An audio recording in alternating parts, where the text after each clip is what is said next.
Hi guys, and welcome back to my channel. If you're new here, hi, my name is Yasmine, and if you're not, hi, welcome back. In today's video, I will be giving you guys a little guide on thrifting. These will be little tips here and there if you want to get into thrifting in 2025, or even if you already thrift a little and you just want to learn more things, this video is definitely made for you. Now, if you like lifestyle vlogs and fashion related videos, make sure to subscribe to my channel so that you don't miss anything because you might see something you like. That being said, let's get on with the video. Now let's start with a little fashformation, as I like to call it. Today's fashformation is about thrifting. Thrifting traces back to ancient times, and if we take Paris as an example, according to an article published by Thrift, thrifting gained popularity in the 13th century in Paris, when aristocrats and members of royalty were the ones who could actually afford clothes. Within these past few years, thrifting has seen a rise in popularity, and according to a couple of media sources, this upsurge in popularity is thanks to Gen Z's love for uniqueness in clothing and nostalgic feels, given the fact that thrift stores offer a large range of clothes and accessories from different fashion eras that cannot be bought in mainstream clothing stores. We can also link this rise in popularity to environmental consciousness. With the increase of natural disasters and climate change, Gen Z is making a clear attempt to counter these climate issues by incorporating eco-friendly habits into their lifestyles. Reduce, reuse, and recycle comes a long way with textile consumption in our generation, given an absolute leap in popularity of fast fashion these past few years that was obviously followed by its negative impact on the environment, aka textile waste that leads to landfill, carbon emissions, pollution due to global shipping, as well as factories dumping contaminated wastewater, and that is only a tip of the iceberg.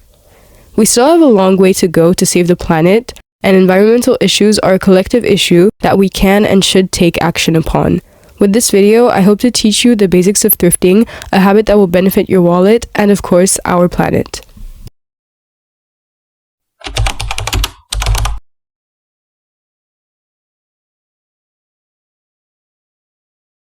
The first thing you need to do before you even go thrifting is check your closet and make a list.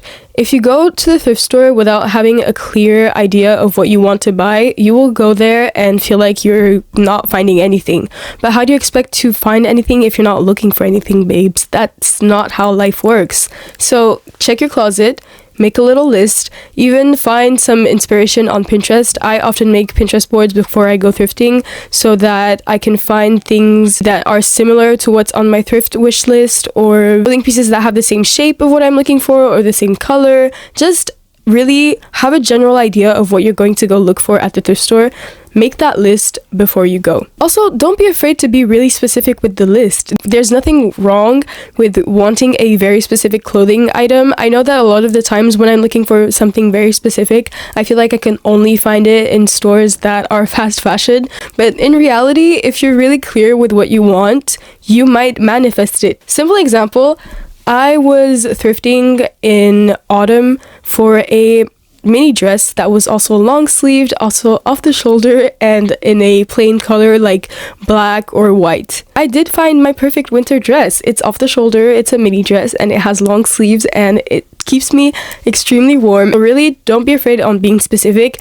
And the thing with being specific is you will have like motivation to search through the different aisles of the thrift store. Then next thing you want to do is set yourself a budget. I know sometimes we want to go thrifting and go crazy because a lot of thrift stores have like really nice prices. I know that most of the thrift stores I go to have clothes that range from like €1 to 20 euros. So once you see those prices and everything is so cheap, you feel like getting everything. But the thing is, you made a list. You don't need everything. Seriously, guys, we need to be more picky with what we take home. Just because it's cheap doesn't mean you need to buy it.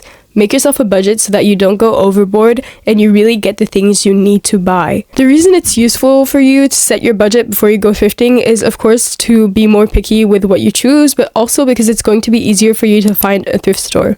I personally live in France and I live an hour away from Paris, so before I go thrifting, I look up on Google for thrift stores that are within my budget. If you go from like 5 to 10 euros, let's say that like that was my budget for the day, 5 to 10 euro thrift store, search it up on Google, it'll give you results.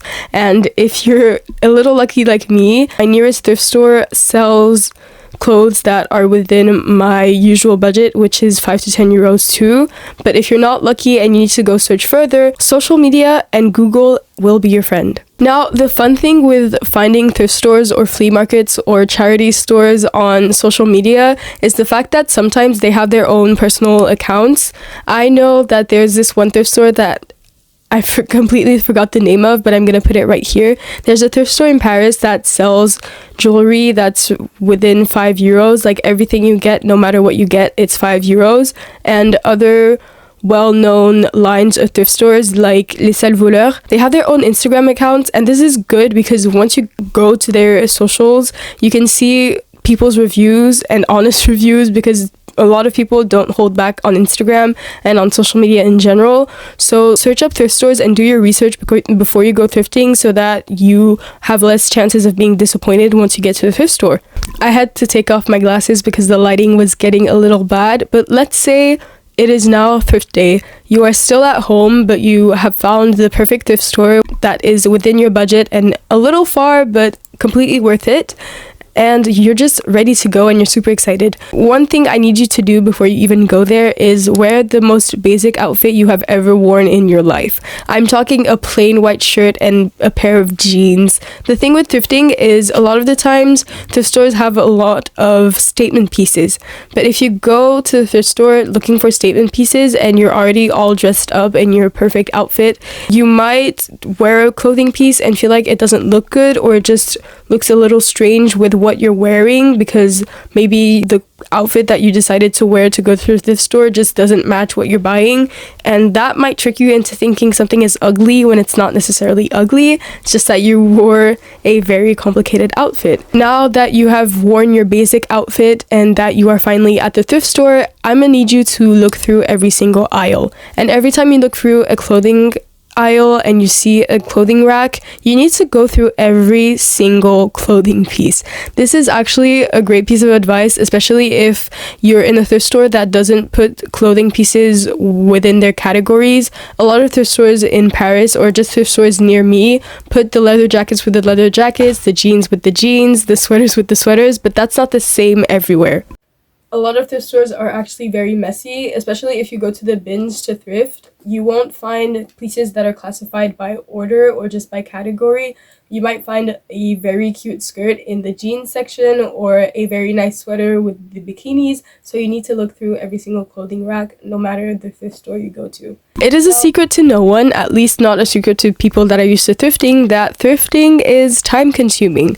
If you want to skip the whole time-consuming part and looking through every single clothing rack, even though it's pretty useful, you can just search through every single clothing aisle, like the kids section, shoe section, jeans, sweaters, whatever, by color. I personally, when I have a very limited amount of time to look for clothes, I just go for every single pink clothing piece. When I'm the sweaters, I just see the color pink, check the sweater. Going to skirts, see the color black, check the skirt. Going through button-down shirts, see the color pink, check the button-down shirt. It's really helpful, and it narrows down the time that you spend at the thrift store if you don't have that much time. And I feel like it helps you buy things that actually match your closet, which is a really good thing. And if you need more advice on how to not buy things that you will regret, definitely check a video that I made about it not that long ago, and have fun with that, I guess. Even though it's useful to look through the racks of every single aisle, you can also search specific things in a clothing piece.